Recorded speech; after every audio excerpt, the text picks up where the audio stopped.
For thousands of years, the fastest way to send a message was with legs, horses, or boats. Great kings had to wait weeks or even months to reach the edges of their power.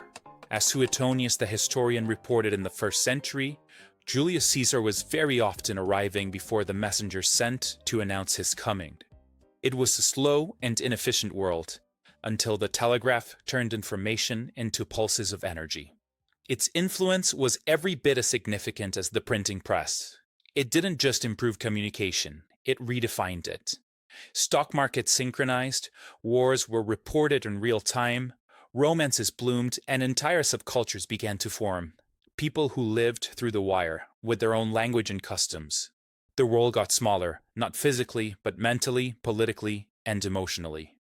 If the internet feels overwhelming today, instant messages, real-time maps, constant notifications, it's because we're still living in the world the telegraph created. The protocols are newer and the wires are faster, but the idea is Victorian. Part 1. The Arms That Spoke. 1746, France. 200 monks stood silently, arranged in a long human chain, each holding a section of iron wire in their hands. At the far end, Abbé Jean-Antoine Nollet prepared a Leyden jar, a newly indented glass bottle that could store an electrical charge.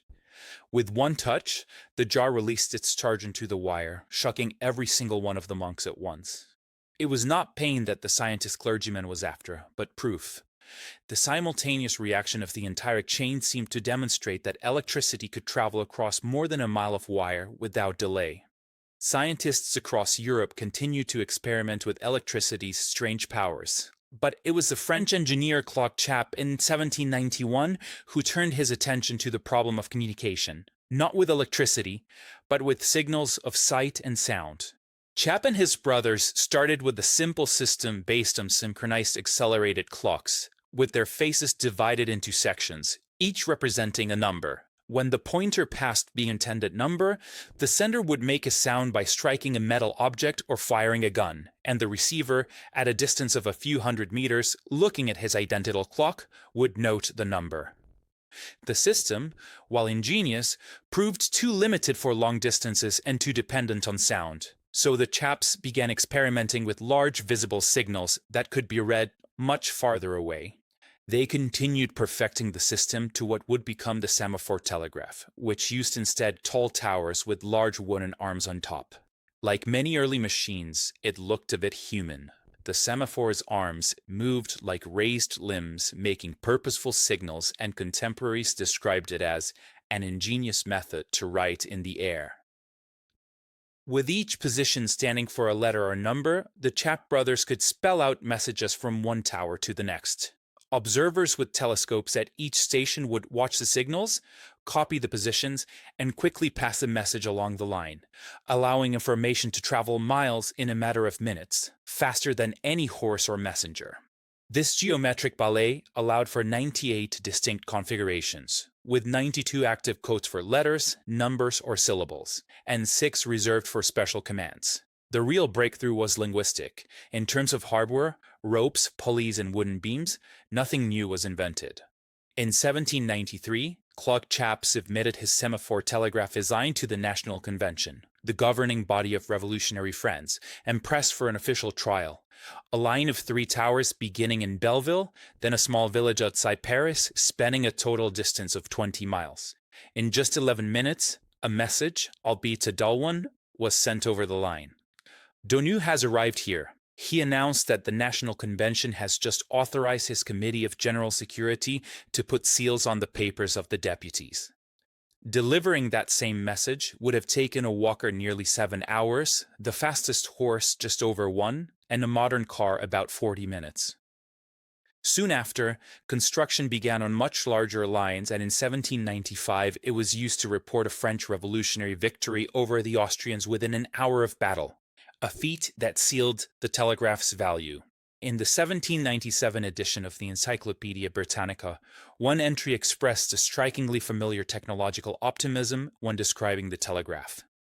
The capitals of distant nations might be united by these chains of posts, and the settling of those disputes, which at present take up months or years, might then be accomplished in as many hours.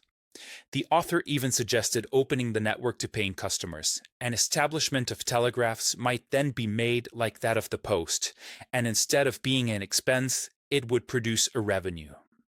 Across Europe, from Sweden to Spain, physical telegraphs joined the new arms race of information, each nation eager to shrink the gap between capital and frontier, government and battlefield. Britain developed its own semaphore networks, most famously the shutter telegraph, with a system of rotating panels positioned along the coast and railway lines to convey military signals and vital dispatches. Recognizing how useful this system could be, Napoleon himself actively supported and expanded the semaphore network, keenly aware of its power to speed military orders and centralize control. The spectacle of mechanical arms waving information over the landscape soon echoed far beyond France. These spreading mechanical internets not only served kings and generals, but soon supported the first crude forms of rapid news distribution, lottery results, and even business bulletins. The drama of messages streaking across hills and valleys, changing the dynamic of wars and politics, left a deep impression on the public, reinforcing the sense that information itself was now in motion and that the world was becoming, almost magically, more closely connected. But for all their speed and spectacle, semaphore systems had clear limits. They worked only in daylight and good weather, required expensive towers, trained staff, and failed even if one link in the chain went dark. The promise of instant communication was real, but fragile, and as the thirst for faster and more reliable messaging grew, attention turned from towers and hills to something far more powerful and invisible: electricity. In 1753, 38 years before Claude Chappe began his experiments, a mysterious article in Scott's magazine proposed a system of long-distance communication based on 26 wires, one for each letter of the alphabet. As electricity traveled down each wire, it would charge upon the receiving station, which would lift a piece of paper with the selected letter on it, not unlike rubbing a balloon on your head to make your hair stand up. The author didn't include a name, just the cryptic signature CM, and this was the first ever recorded description for an electric telegraph. Part 2. Electric Dreams. At the turn of the 19th century, electricity was still quite a mystery, and it wasn't until 1820 that real progress began, when a Danish physicist discovered magnetic fields. During a lecture in the University of Copenhagen, Hans Christian Ørsted noticed that a compass needle deflected when an active electrical circuit was nearby. And from then on, his work paved the way for devices like the galvanometer and electromagnet. With these tools, inventors had a way to detect and control electrical signals with precision. Simultaneously, crude batteries like the one Nollet used to shock the monks had given way to the voltaic cell, invented around 1800 by Alessandro Volta, which works on the same principle as a modern battery. Rather than simply discharging to give one brief jolt of electricity, voltaic cells could draw current in an orderly fashion around a circuit. And this is how we get to Samuel Morse, who in 1825 was chasing fame as a portrait painter in Washington when his wife suddenly died back in Connecticut. By the time a messenger carrying the news reached him and he rushed back home, his wife had already been buried. This event left a deep mark on him, and years later, while returning from Europe aboard the transatlantic ship Sully, Morse overheard a dinner table conversation about electromagnetism. A fellow passenger explained that electricity could travel through a wire instantly, no matter the distance. Morse was stunned. He rushed to the deck, grabbed a notebook, and began sketching what would become the first version of his telegraph. Though many had tried to harness electricity for signaling, Morse incorrectly believed that he was the first. He focused not only on transmitting a signal, but also on devising a code, short and long bursts of electricity that evolved into the dots and dashes of Morse code. This was Morse's deep insight. While others had a much better chance of devising the hardware for the telegraph, it was Morse and his collaborators who created the software to transmit messages within the limitations of simple electrical pulses. Long and short bursts of electricity, or dots and dashes, could be combined and mapped to individual letters and numbers. Although it resembles a binary code, the telegraph relies on more than just two states, since both the length of pulses and their timing are essential to the message. The first electric telegraph worked by sending controlled pulses of electricity along a wire. At one end, the operator tapped a key that completed an electrical circuit connected to a battery. Each time the circuit was closed, a burst of current traveled instantly down the wire. At the far end, the current activated an electromagnet, which could move a needle or pull a lever, giving a clear and repeatable signal that a pulse had arrived. There were many simultaneous attempts at building an electric telegraph, but a new problem was discovered by all who tried. Transmission over long wires was impossible. Signal degradation was too complex of a problem for Samuel Morse due to his limited scientific background, and this is where two key characters enter the history of the telegraph. The first one was Leonard Gale, a professor of chemistry at New York University, where Morse was working at the time as an art professor.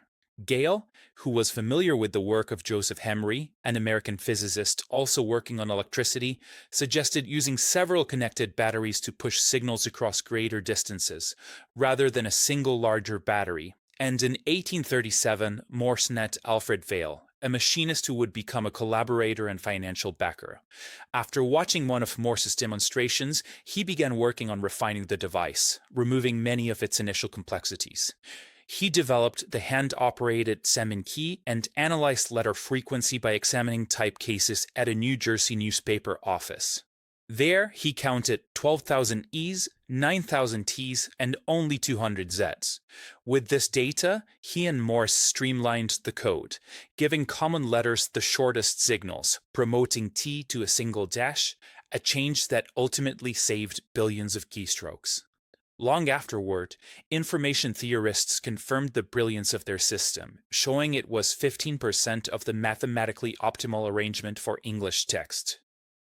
In Europe, across the Atlantic, the revolution was led by two English inventors, William Cooke and Charles Wheatstone, who introduced a very different system. They developed a telegraph with a 5-needle design, in which each needle could be deflected left or right to point to letters arranged on a diamond-shaped grid. Messages were read directly from the needle's positions, eliminating the need for a codebook or translation. But the system, which required 5 wires instead of 1, could only display 20 letters in total.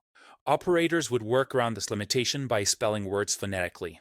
Regardless, compared to the optical telegraphs of the previous century with their visibly signaling arms, electric telegraphs seemed more of a gimmick than an actual means of commutation. The public struggled to understand the underlying magic of electricity. The 19th century was not the entrepreneurial and science-friendly world of today, and when presented with a practical demonstration of the device, government officials were underwhelmed. Eventually, Morse's persistence was rewarded with $30,000 to set up a line between Baltimore and Washington, along the railway and with a distance of about 40 miles. The line was soon completed, and on May 24, 1844, Morse officially inaugurated it by sending a message from the Supreme Court chamber in Washington to Alfred Vail in Baltimore. What hath God wrought? The first event that lent the telegraph more credibility was the announcement of the birth of Queen Victoria's second son, Alfred, at Windsor in the same year, with the news reaching London in 40 minutes. As lords left London for Windsor for a celebratory banquet, the telegraph proved itself useful once again when the Duke of Wellington forgot his dress suit and telegraphed London to have it sent to him on the following train. Then the telegraph was used to apprehend Fiddler Dick, a tremendously appropriate name for a 19th century pickpocket. Fiddler Dick and his gang would rob crowds at busy railway stations and then escape by train, assuring their getaway. But the presence of the telegraph along the railway line meant that it was now possible to alert the police at the other end before the train's arrival. Even more famous was the arrest of John Towell in 1845 after he poisoned his mistress and fled by train to London. A telegraph description sent ahead allowed police to intercept him, and his swift capture and execution became something of a sensation. Part 3. Wiring the World. It took years and countless demonstrations like these for the telegraph to shed its reputation as a parlor trick. But eventually the skepticism ceased and an exponential growth came about, particularly in the United States. Where the Pony Express had taken 10 days and nearly 2,000 miles of perilous riding to deliver a message from Missouri to California, the telegraph sent the same communication in an instant, bringing the demise of the mail service. Networks expanded and it became possible to send messages across countries, first between Vienna and Berlin, and soon developing into a system of global communication, shrinking the world in a way that echoed what the internet would later achieve. Both Thomas Edison and Andrew Carnegie began their working lives as telegraph boys, racing through the streets with urgent messages in hand. For Edison, the work opened the door to his first experiments with telegraph equipment. For Carnegie, it provided access to powerful business networks and instilled the speed and efficiency that would later define his empire. To send the telegram, one would walk into the local telegraph office, fill out a short form with the recipient's address, and write the message as concisely as possible. Every word cost money, much like the compressed language of early SMS texts.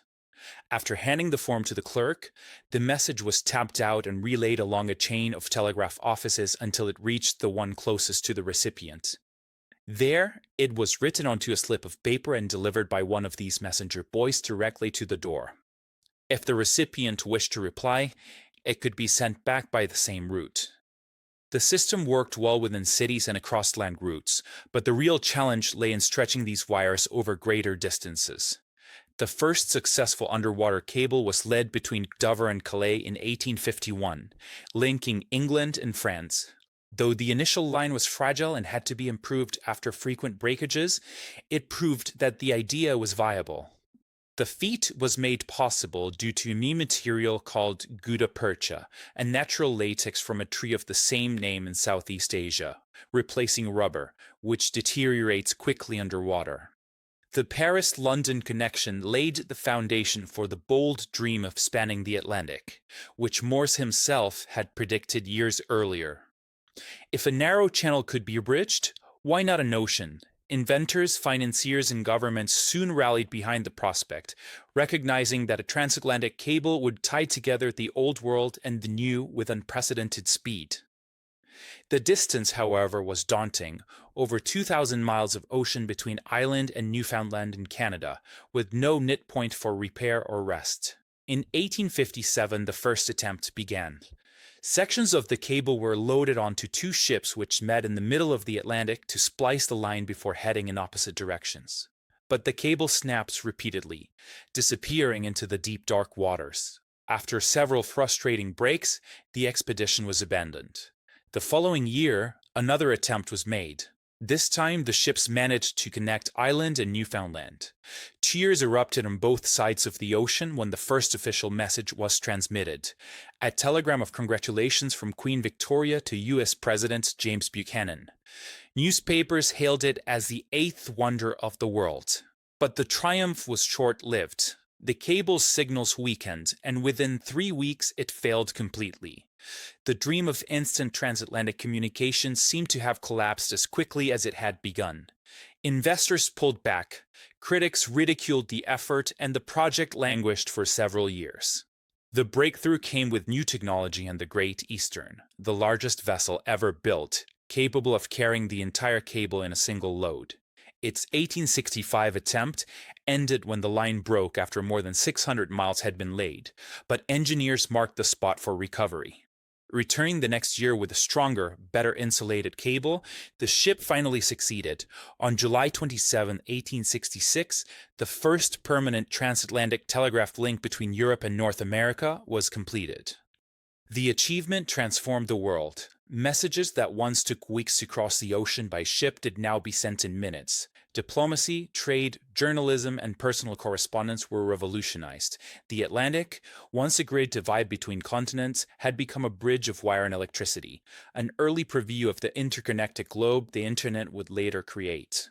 Newspaper editors began competing for the fastest dispatches to report wars and events in real time. The weather went from being a local occurrence to a network of stations which allowed sailors to anticipate dangerous storms before they arrived. And for the British Empire, the telegraph became the nervous system of colonial rule. A crisis in Calcutta or a dispute in Hong Kong could all be relayed and answered in the span of an afternoon. One of the most transformative integrations of the telegraph into commerce came with the invention of the stock ticker. In the 1860s, as financial markets demanded ever faster access to prices, inventors adapted lines to automatically transmit stock quotations. This innovation turned the telegraph into the lifeblood of Wall Street, allowing brokers across cities to follow market movements in near real time and fueling the growth of modern finance. The telegraph did more than connect continents. It began to change culture itself. What had started as a tool for governments and business quickly spilled into everyday life. Love letters, gossip, friendships, and even games of chess moved along the wires, much like today's texts and online chats. Operators developed their own slang and etiquette, using two-letter signatures and shortcuts like GM for good morning, echoing future Twitter timelines. A telegraphic subculture erupted all too similar to internet chat rooms and social media communities. The very first online wedding took place in 1876, when a telegraph operator stationed in Arizona couldn't secure leave or find a nearby minister, so he arranged for the ceremony via telegraph with his fiancée and a remote minister in San Diego. It would take more than 100 years for the era of weddings over the internet to begin. Epilogue. The Victorian age, from 1837 to 1901, under the reign of Queen Victoria, was a time of empire, industry, and invention. The telegraph was its signature achievement, collapsing time and distance and making the world feel suddenly modern. By Pierre's end, a new invention was already on the horizon. With the new century came the telephone, and with it came the human voice, the beginning of the end for the telegraph. In 1876, Alexander Graham Bell was awarded the first patent for the telephone, and his invention spread even faster, standing proudly on the telegraph's shoulders. Had it not been for the science of electricity, a society now thirsty for immediacy, and the commercial models developed by telegraph companies, the telephone would have never evolved at such a breakneck speed. Rudimentary systems such as the telegraph show us what's unchanged throughout history, namely human nature. The drive to conquer distance, the need for instant communication, and the social processes these successive technologies experience tend to rhyme more often than not. Every breakthrough follows the same arc, from dismissed idea to stubborn vision to everyday necessity, only to be replaced by the next thing. Through telegraphic wires, we glimpse our own digital world, a global network with its subcultures, slang, and romances, proving that technology is never just machinery, but culture.